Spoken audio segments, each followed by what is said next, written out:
Well, hello, everybody. It is the DNA movie review for Friday, the Friday before Christmas, our last movie review for the year. And last night we went and saw in the theater The Iron Claw. It's the story of the Von Erichs. The Von Erichs, just to give you a brief rundown. See, I actually know some about this because I was a wrestling fan in the 80s and 90s. I knew mostly I knew there was brothers, but the big name I knew was Kerry Von Erich. Basically, the Von Erichs. One thing learned in the movie, not their birth last name, and we'll get into why. But anyhow, uh, four brothers all got into wrestling. Tragic life story, and there was always, and you can Google it, something of they believed in the Von Erich curse that followed the family. What's his face there? My God, why am I blanking on his name? Zac Efron played Kevin Von Erich, which it was weird because, like, and I know why they did this because he's the only surviving Von Erich and Zach's the big star. But one of the things that I thought was fun is he packed on a ton of muscle for this. So guys, one thing I will tell you first, we'll do spoilers at the end. So this first part will be spoiler free. It was almost took me right out of the movie as soon as you saw them on the screen, because I know Zach is the star. And when you see him and you're just like, what? I mean, he is totally almost non-recognizable. I mean, he has bulked up for a couple other roles, but nothing like this. It was truly an amazing feat. And then we get introduced later in the movie to Jeremy Allen White, who plays Kerry. And I know him from Shameless. You know what he looked like. Oh my God, totally bulked up. And you're just like, wow, these guys must have went through some hardcore stuff to do it. But once you accept it, and the fact that really Kevin Von Erich had a He-Man-like haircut, that was the other thing that I kept just smiling and snickering. Yeah, but if you looked at the actual photos of these guys, they did the hair justice for all these guys. I'm not saying it's not accurate. I am just saying, again, I was a wrestling fan. I know about the Von Erichs. I saw them wrestle once in a while. I was more of the Hulk Hogan, Roddy Piper, Camel Clutch, Iron Sheik stuff. That was more my thing. But I did watch this, and I did know some of the backstory. So one thing I will tell you, for all of you that plan on seeing this movie, do not go out and Google the tragic history of it. Watch the movie first before really delving into it, because I knew some of it, but I didn't know all that happened. And it's really much harder hitting when you don't know the complete story going into it. Right. And that's the thing. Like, I knew I'd say 75% of it. And what I mean by that is what happened to the boys. The stuff I didn't know. So just to give you a brief with the movie, it is obviously about this family. Fritz Von Erich, who is the father, was a wrestler. He's the guy that invented the Iron Claw, and he always wanted to be a champion. He ran in the 70s and into the early 80s, this wrestling organization in Dallas, Texas. And back then, you got to understand, there were lots of wrestling organizations throughout the country, and they just called them territories. So he had this specific territory. It really wasn't into the 90s where things really, or late 80s, 90s, things consolidated with, the WWF, WWE now, and then, WCW, which, the WWE bought out. Anyhow, and the father is, Texas. It's a lot of Texas in the 70s. It's a lot of, calling your dad sir. And it's a lot of, you got to be a man. Don't cry. Very, very tough father, really pushing his boys into the wrestling because he wants that world championship belt that he never got. So now it's like he's running the organization. He's trying to live vicariously through his sons. The most popular one, Kerry Von Erich, was supposed to be in the 1980 Olympics, and that Summer Olympics got canceled. So he comes back home, and his dad basically tells him, "You should wrestle." And it's, you know, he doesn't even give it a second thought. And he's like, okay. And you don't really know if it's because, I mean, you get the sense that he doesn't really want to, but dad said so. So you got to do it. Maura Tierney plays the wife, and she plays Doris. And what was interesting is the dynamic in the family. We will get into this more in the spoiler section. There were many parts in this movie I just wanted to start yelling at the screen at the parents. And I'm just like, wow. I mean, wow. This is a patriarchal family that was set on one goal, and it was to reach that goal and get the belt at any cost. And it really is a tragic story how everything goes through. So we have to talk about, you know, the characters themselves. I thoroughly enjoyed the reenacting of all of these characters. Zach, I'm going to venture to say his best acting role maybe ever. Yeah. I would almost say he would be a contender for one of the nominations for Best Actor because it was great. But you could follow that up with Best Supporting Actors by, you know, Jeremy Allen White. I wish he was in it a little more. He was fantastic. Harris Dickinson played David. He was fantastic. And the one brother I didn't know, I saw him on the screen, Stanley Simmons played Mike. And I'm like, I don't recognize him from anything. Well, but wait, and this isn't a spoiler. I learned something because I did do some reading up afterwards. There's a brother named Chris. They didn't even put him in the movie at all. They never, we can talk about this more in the spoiler part because it's not movie related, but long story short, he wasn't in the movie. They didn't even push him into wrestling because he was only 5'5". So they thought he was too small, but he did die as well. So the tragedy in this family. But back to the movie itself and the performances, I agree with Dennis. I thought all the acting performances were great. Lily James, the girlfriend, we haven't even touched on her. She was awesome. The girlfriend that becomes Kevin Von Erich's wife, Zac Efron's wife, she was great. Lily James. But the thing is, it is a slow burn of a movie. And it's not a feel-good flick. You're not like walking out of this movie. I mean, they do a nice job. And we're not going to say the ending here on this part, but you don't walk out of the movie. It doesn't end on a dour, sour note, which is nice, which if you know the story going into it, you're like, how can it not? But it didn't. But it is, it's not a laugh like out loud tragedy. It really is all the way through. And the craftsmanship of the scenes, the actual wrestling when they wrestled was fantastic. They gave it the feel of the 80s when they would show the parts on screen.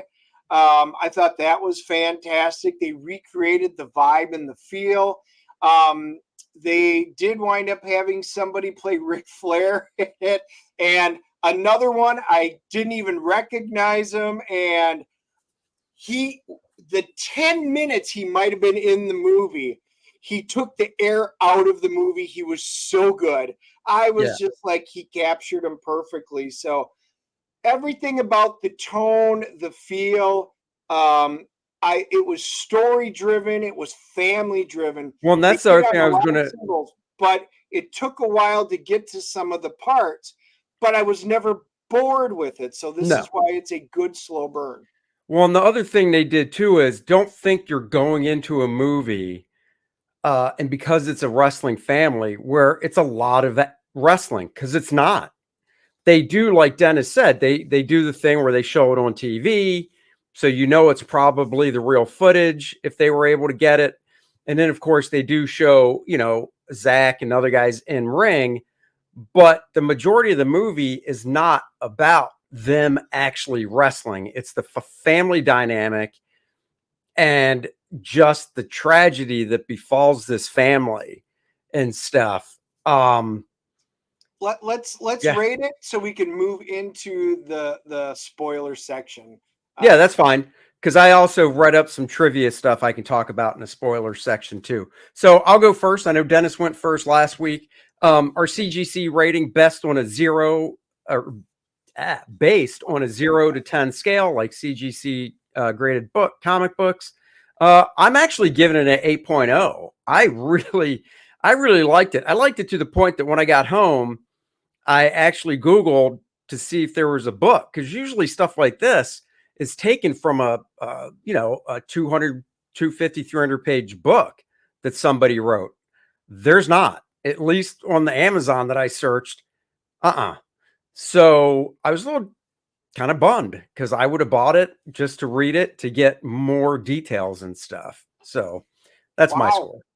Wow. I can't believe we're exactly right on this. I thought we were going to be a little bit off. I also am giving it an 8.0.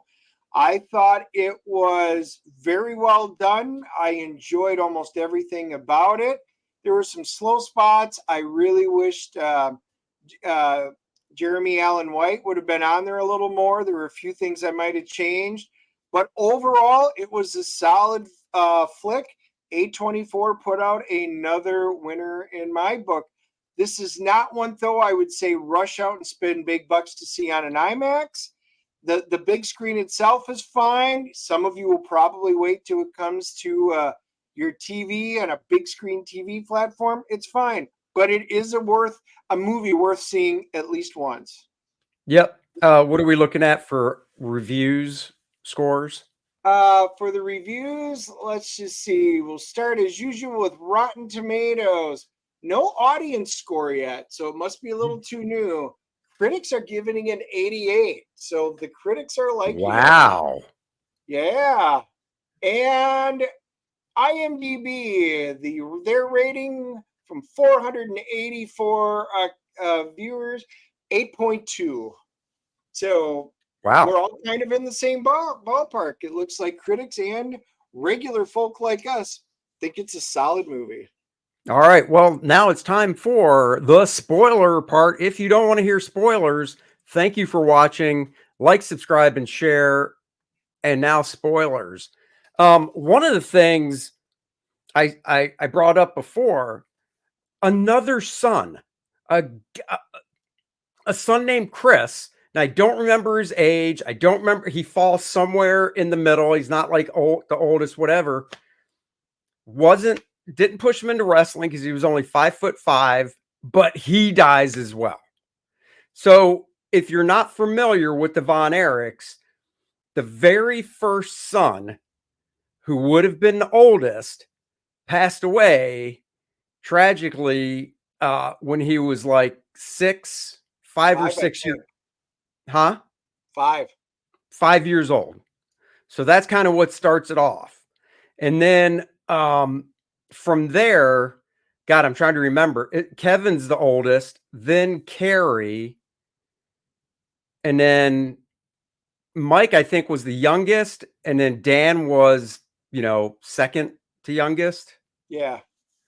And, they do a good job at showing the father just, being that old school, because I don't even think it has to do with the fact the dude was a wrestler. I think it's, the fact that he's we're talking in the 70s here.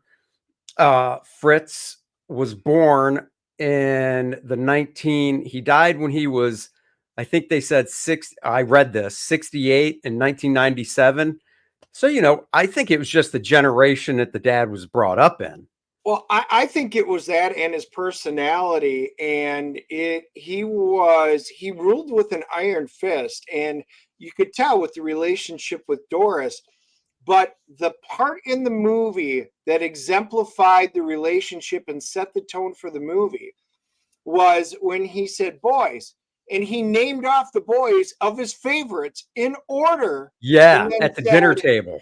and then said, just remember, your rankings can change at any time. So it wasn't just them. The brothers loved each other, and this was a family story about family love and wanting to be around each other. And that was really Kevin, which was Zac Efron. And he did a great job because he's not the showman. He was the best wrestler, but he wasn't the showman that you needed to be. But he only wanted to be there really just to be with his brothers and his family. The mother never set foot in when all the warning signs came up. Zac, Kevin walked in and said, Mom, he's being too hard on Michael. You need to talk to Dad. That's between you boys and your father. She just said, but Dad. The thing I thought was interesting was in the beginning, you kind of thought, oh no, he's, the father Fritz isn't going to be one of those really like misogynistic type guys to his wife as well. And he wasn't. So that was nice. He really did. They did have the older school relationship. Once again, think about when they were born time frame in Texas.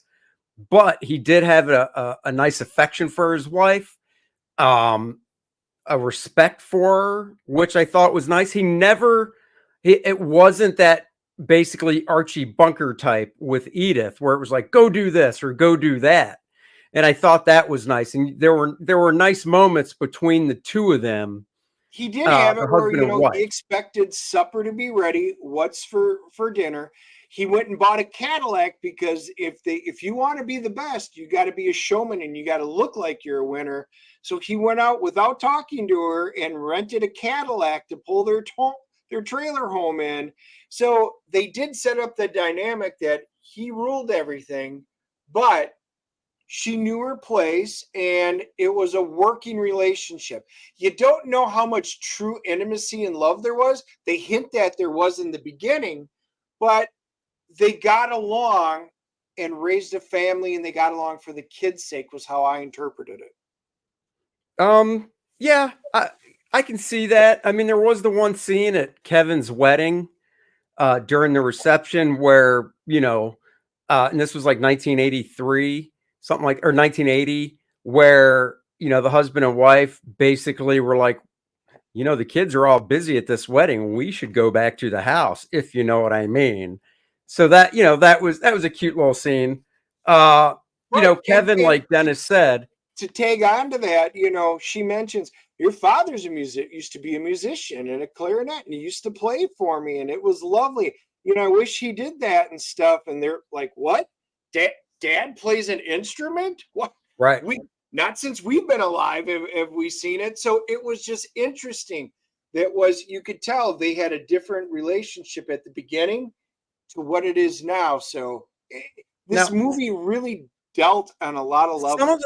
Some of the stuff I read, and I always wonder why they make changes like this in the movie, is, Kerry Von Erich comes back from the Olympics that are canceled, starts to wrestle. However, in real life, from what I read, he actually started wrestling a year before the Olympics. So you kind of, I guess you can see why they did it. And there were other little things like that too. I got all this if you want to read more on it, just go to the IMDb page, the trivia section. But like Dennis said, Kevin was the best wrestler, and his dad was basically, and that's Zac Efron, pumping him up as in, we're going to get you a world title shot, Well, you fast forward, and I thought they did this really well too, because in the beginning of the movie, I was like, okay, if the movie's paced just like this, we're never going to get to like the end, right?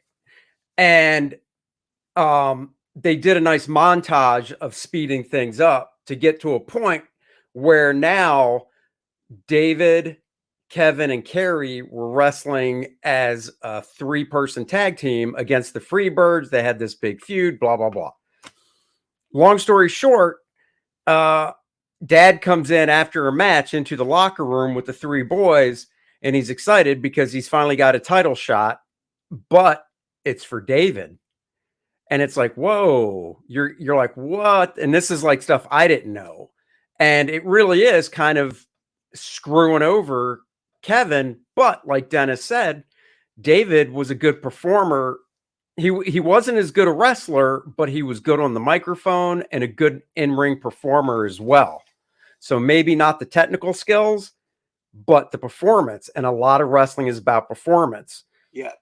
And the one thing you learn about Kevin is he was, and he mentions it many times, he's all about the brothers and the family.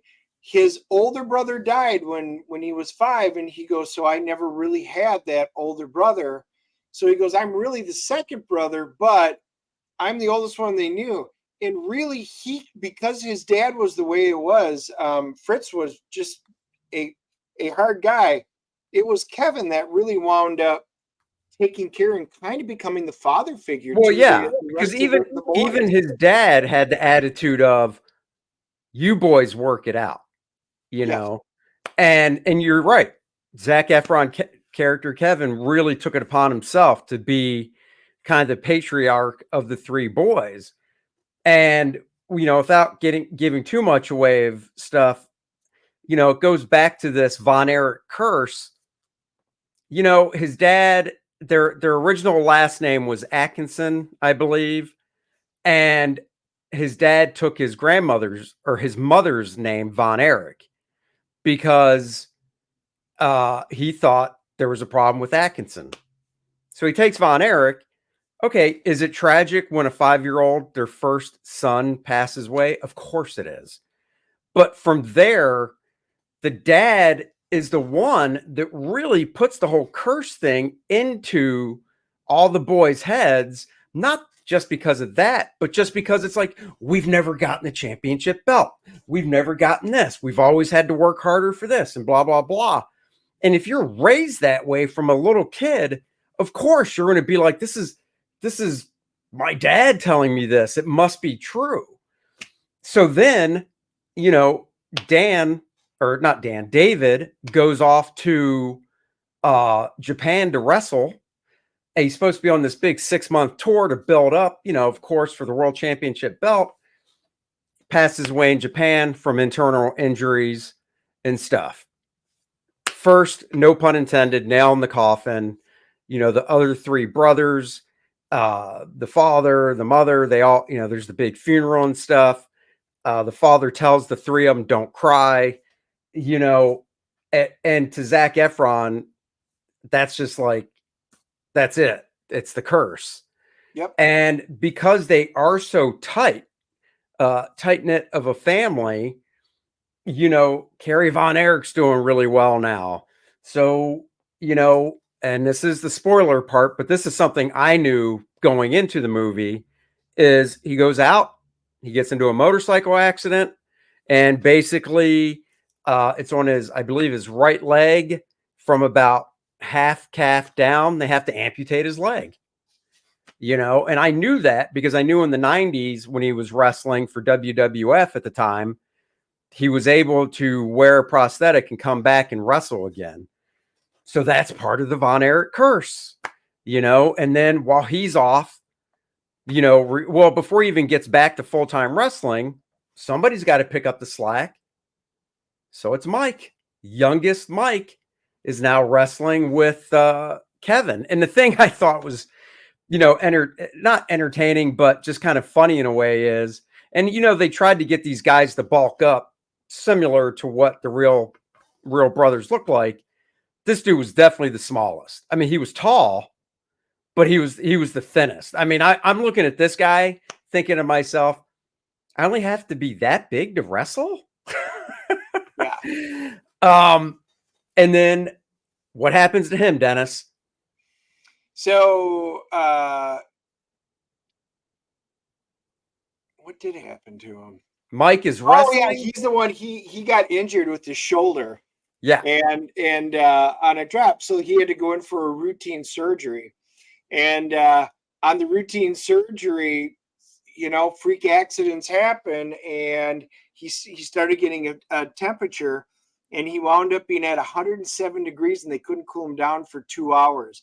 the moment you heard that, I just went, oh, yeah, that screwed with his brain, even if he's alive. And sure enough, he does survive. They do a press conference. He can't eat. He can barely, talk. Um, he's really gotten screwed up. So the problem with that is, he doesn't like living because he was the musician. He's trying to play music. He can't play music. So all the joy is gone from his life. And he decides to join his other brothers and say, I'm done with this. Yep. So once again, the family finds them. It weighs heavy on Kevin. It's the curse again. It strains Kevin's marriage. They have a child they at do this a great point. job of doing when Pam and Kevin are in this, that she has to take the kids and leave. She can't do this anymore. And he feels like he's got to continue this and he just can't walk away. Well, he says to her he can't be with her because he's afraid, and more importantly, not her, but the son. He says he's afraid that the curse is going to continue on to down the line, and he just can't have that. You know. So it really is tragic. And then, to kind of wrap it up, Kerry Von Erich, who once again, I tried to find a magazine because I have a wrestling magazine from back then when I was into it, and he's on the cover. And he was to me, he was the face of the Von Erichs. And like I said, if he were to have survived, him and Kevin, and this movie could still have been made with all the tragedy. But in the early 90s, everything was weighing on him with wrestling and stuff. He basically got demoted at the WWF. They didn't renew his contract, and he ended up taking his own life as well. We'll just leave it at that. So if you see the movie, you can see how they did it and stuff. Really tastefully done. Everything I thought was really tastefully done. They do a really nice job of, we'll just call it, getting the family back together. It goes out on kind of a positive, happy note. And then it ends with just the most emotional part of the movie is the ending, when Kevin realizes, I'm going to sell the club. I'm done with this. My family is more important. And when he makes that choice, they have a great scene with Kevin and his two boys at that time that were out playing football like they did earlier in the movie when they were, with their dad. It was a great touching moment and a great way to walk out on this really downer of a movie on a fairly high note. So it was enjoyable. And, they did the nice thing where they do the text on the screen talking about where Kevin's at now. And, one of Kevin's big things that he told Pam, his wife, when they were dating, she asked him, what's he dream of or what's he want? And this is when they were dating. And he said, I would love to basically have lots of property and I would have my whole family live on it with me because it was all about family. So it really did end with a huge group shot of Kevin, his wife. They've been married 40 plus years. They had 4 kids, 13 grandchildren. And from what it said at the end of the movie, they all do live on this big property that, I assume Kevin owns or, whatever, however they do it. But it really did. And it was an emotional scene. And that was it. You don't have to stay through the credits. You don't have to stay for anything after. I don't own a lot of movies. I could actually see maybe getting this on digital to have because it was just that good. So there you go. Nice. Yeah. Look at that. For me, I'm probably one and done with this one, but I would recommend everybody to see this once. But you know what Dennis isn't one and done with? Nice and Tight, the comic book pencil art of Andy Smith. That's me. Guys, get on this campaign, $5,907. It ends in 11 days. We want to hit 6,000 because at 6,000, the book goes from, it was 52 at 5,000, 60 pages, $6,000, 64 pages of beautiful, lush pencil work that either the inker or the editor saw, and now you can see too in this oversized book. It comes as a digital edition as well, so you can practice your inking skills digitally or make your own blue lines to print out. You definitely want to check this out. There's the best deal is the bundle, digital, the book, and the Art of Andy Smith sketchbook. One of my favorites from a few years ago. I'm bringing it back. 64 pages. No, 84. I'm adding 20 pages of new content to the book. That is the best deal. There's a nice discount. The trading card that people get that signed up early and backed it, I've revealed. It is the first drawing I ever did of Red Sonja and Claw. This whole book was shot from my pencils, so these are nice and tight. This book was never printed. It was just a piece that I did so they could see how I drew the characters. Now it can be yours if you didn't sign up and back it to get it for free. $4. Get it thrown in with your when you back the book. So go check it out. Link in the description below. And this is the last video of the year. Thank you all for watching us over the past few years. Thank you for joining our channels. Thank you for backing Core Draft. Right after this, Dennis is actually coming over. Got more books back there to sign and try to get out before Christmas Day. And we've got 100 and maybe 50 left to go, and fulfillment for over 1,300 or so, 1,400 packages will be complete. So thank you guys again. Have a safe holiday. Have a happy new year. And we will see you in 2024. My God. Bye-bye, everybody. Live long and prosper.